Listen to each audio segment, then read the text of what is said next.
Good afternoon. My name is Dr. C.T. Rowley, and I'm an associate professor in the Division of General Education at Ashford University.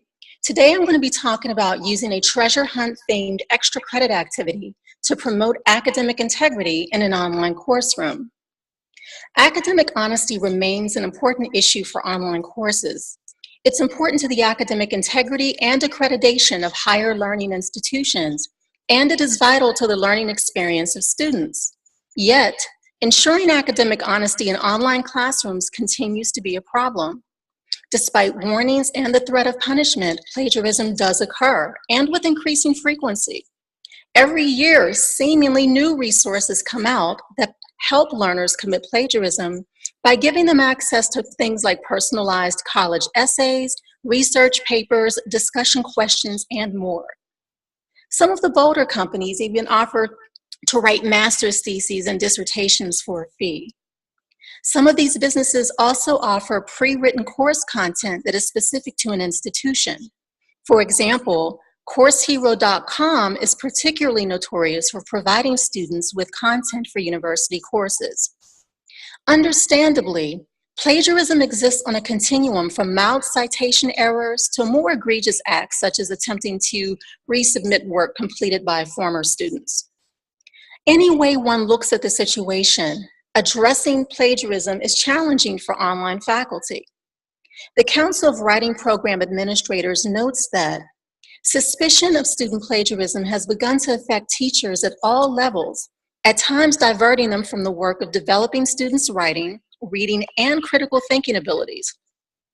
Traditionally, the approach to promoting academic honesty in the online course room has focused on a somewhat punitive approach.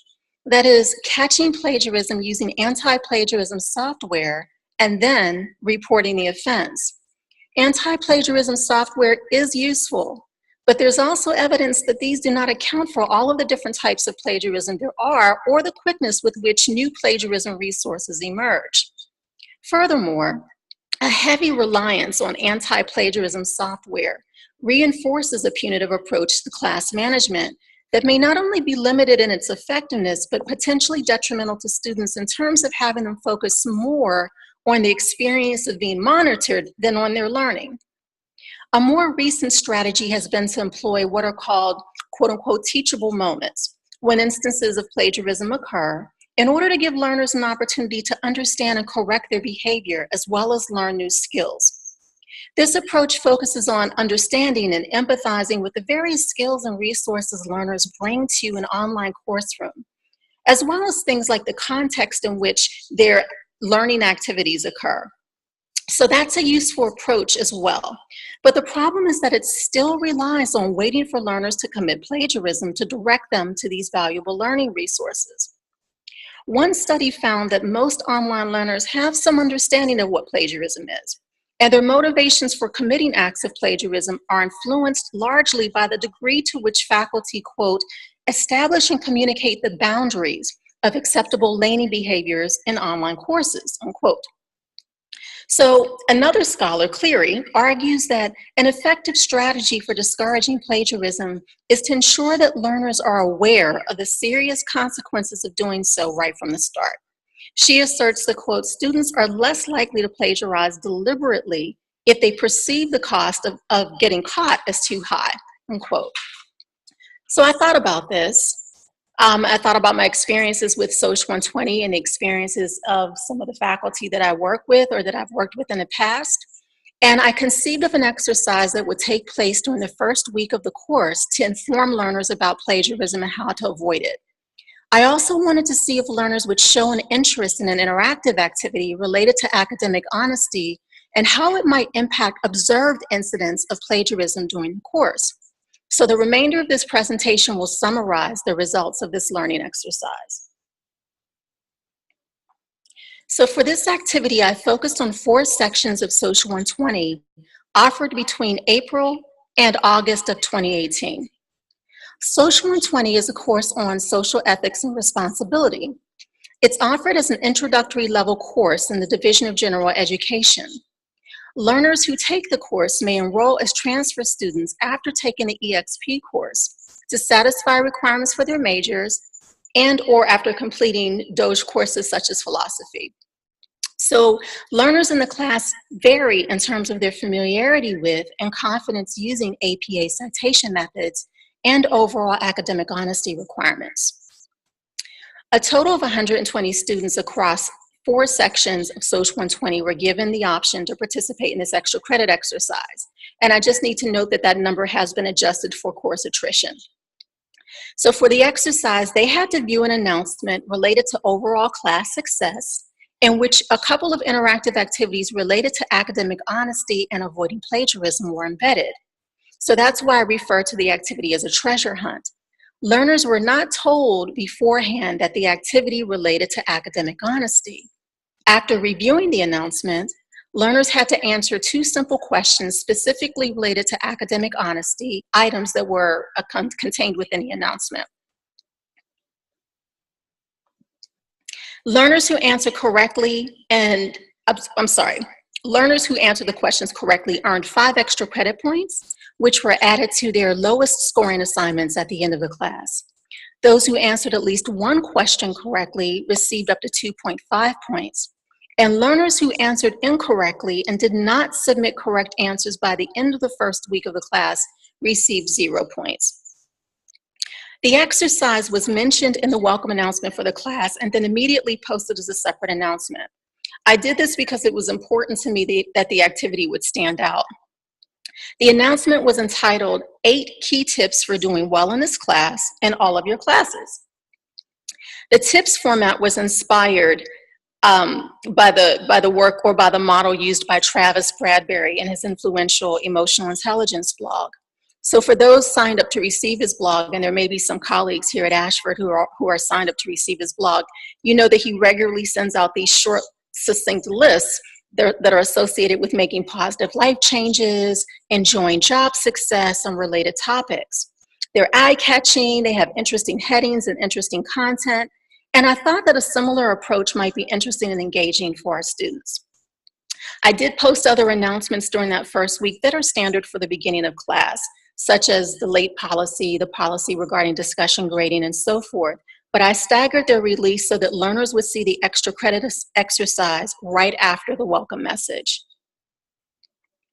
So this is just a really quick summary of what was in the 8 tips announcement. I do intend to continue to use it for class, and I didn't post the entire thing here, but here are the 8 tips in summary. So they were basically just to post all assignments and discussion responses on time, to support ideas with facts, to not use Wikipedia or related internet sources, to get very familiar with APA, to avoid plagiarism, do not use direct quotes, review the rubrics for each assignment, and review your feedback.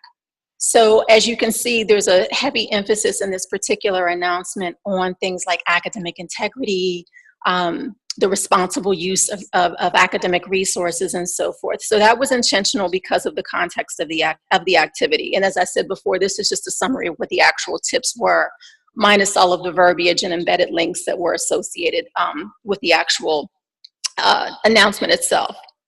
Now, what I do have here, and I don't want to open this YouTube video. It's only about, it's a little less than 3 minutes, but just for colleagues who are viewing this presentation, know that you can copy and paste the link here from the presentation or from the PDF of this PowerPoint presentation, and you can pull up the YouTube video. It's about 3 minutes long, and I used it because it's short, it's informative, and it's very funny.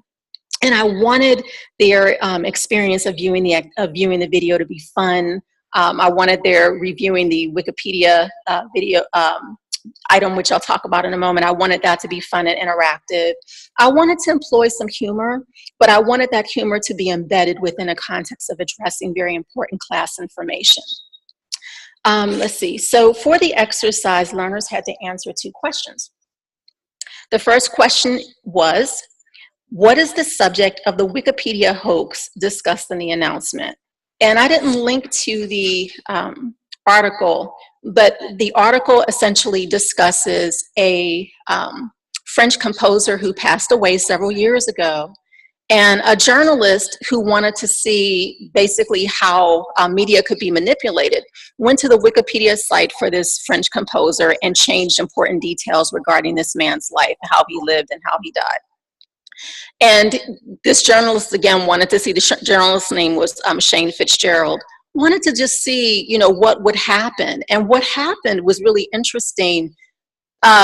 People in reporting, other journalists, other news outlets, and reporting on the death of this French composer actually cited the Wikipedia article repeatedly as if it were an accurate, vetted source of information about this man's life. And so it became a big brouhaha until the information was corrected. But the whole situation just essentially demonstrated the ways in which resources like Wikipedia can be problematic in an academic context. So it doesn't mean that they never ever have any merit at all, or that they can't be useful to a limited degree. But in terms of being a dependable and consistently reliable source of academic empirical information, at least for Social 120, we want learners to move away from that thought process and rely more on vetted academic resources.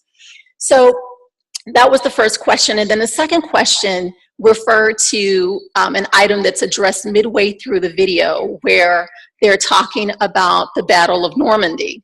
So the question was, what is the name of the battle referred to in the YouTube video clip?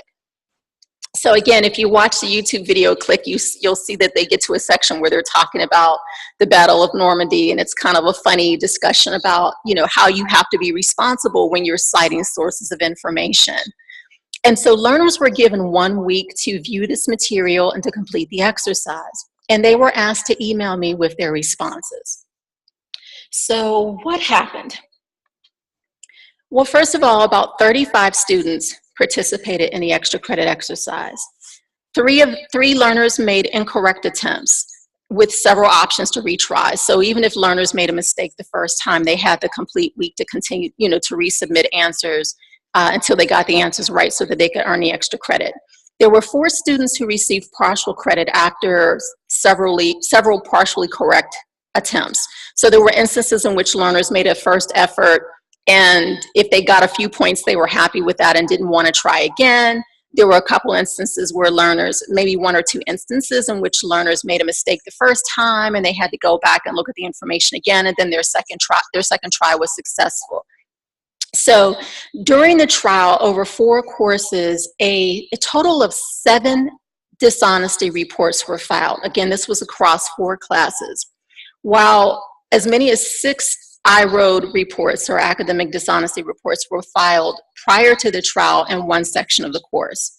So no learners who correctly completed the extra credit exercise were reported for academic dishonesty. Let's see, so for question number 1, I accepted any answer that specifically referenced the change to a Wikipedia page made by Shane Fitzgerald, who I mentioned earlier. And also alternatively referred to the fact that there was incorrect information posted about French composer Maurice Jarre. So any reference to that, you know, that Shane Fitzgerald or a journalist published fictitious information about Maurice Jarre, this French composer, on Wikipedia, all of those things were within the context of acceptable answers for question number 1.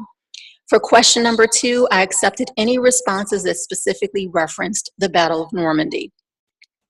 Students who struggled with the exercise typically failed to actually read the article on the Wikipedia hoax or watch the video. So these were learners that attempted to answer the extra credit options based on the written material in the assignment exclusively, rather than clicking on those links. Note, the YouTube video was actually embedded into the announcement. So it was not as if they had to click on a link where they were directed to another page. They could actually view the video from directly within the announcement, which is one of the great things about Canvas. What I found also is that participation was significantly higher for the classes that occurred later in the year, in August, as compared to those that were earlier in the year. And I'm not sure exactly why that was, but I did note that finding. So what can we learn from this exercise? Overall, I found that students seem to be excited about being given the extra credit option. It's not something that's a part of the Social 120 course experience, and I've certainly not offered extra credit in the past. But the results were encouraging in terms of the number of learners who participated. I am also aware as a researcher that it's premature to say that this exercise reduced plagiarism in the class. Formal research would be needed that compared the classes in which the extra credit was used with courses where it wasn't. One might also opt to track the deduction in iRoad reports and correlate their reduction with the use of extra credit, etc. Still, for this learning exercise, I observed that learners appeared to work harder in the classes where the extra credit was offered. In other words, they were very intentional about citing their sources in their discussions. They produced rich, well-elucidated class discussions and did very well on their assignments overall. A major challenge with this learning activity was ensuring that learners would actually read the announcements. So faculty have taught the course before have expressed concerns about the fact that learners didn't appear to be reviewing announcements and that course materials about academic honesty specifically were being disregarded. I can also attest to learners being flagged for academic dishonesty who were completely unfamiliar with the academic honesty policy posted in the course room. They were also unfamiliar with things like Turnitin or had not reviewed related announcements talking about these items in the class. Indeed, I've experienced situations where learners have even tried to approach the course material sort of on an as-needed basis, so maybe not purchasing a textbook right away, or only looking at information that seemed directly germane to the activity in which they were currently engaged, and then ignoring related items in the classroom. In his seminal work, Deep Work, Cal Newport argues that we're all chronically distracted, and that it takes a disciplined and consistent approach to gaining and maintaining the mental focus required to engage in complex mental work. This work, the critical thinking, the analysis, etc., is exactly what we're asking learners to do. So an aspect of academic integrity is about focusing on where our evidence comes from and how it's used. But the very lack of attention to anti-plagiarism resources posted in online course rooms supports and encourages academic dishonesty. So one last issue related to evaluating the efficacy of this exercise is the idea, of course, of using extra credit. That is essentially paying students not to commit plagiarism. My explanation here is that the aforementioned concerns about capturing students' attention, I believe warranted such an approach. Also, the payout that learners receive in terms of points is attached to a learning exercise that they must complete. So there's intentional pedagogical engagement here rather than a simple payout. The 8 tips announcement was crafted to provide tips that would support learners' success overall. So having said all of that, the fact that so many students responded favorably to this exercise was encouraging. The reduction in the number of iRoad reports filed during the trial period was encouraging as well. And essentially taking away the incentive for learners to commit plagiarism and refocusing their minds on the learning experience is arguably preferable to retroactive punitive measures taken against students once an offense is committed. The results of this learning exercise suggest that this particular exercise or one like it is worth exploring for use in future sections of the course. Thank you so much for your time and thank you for listening.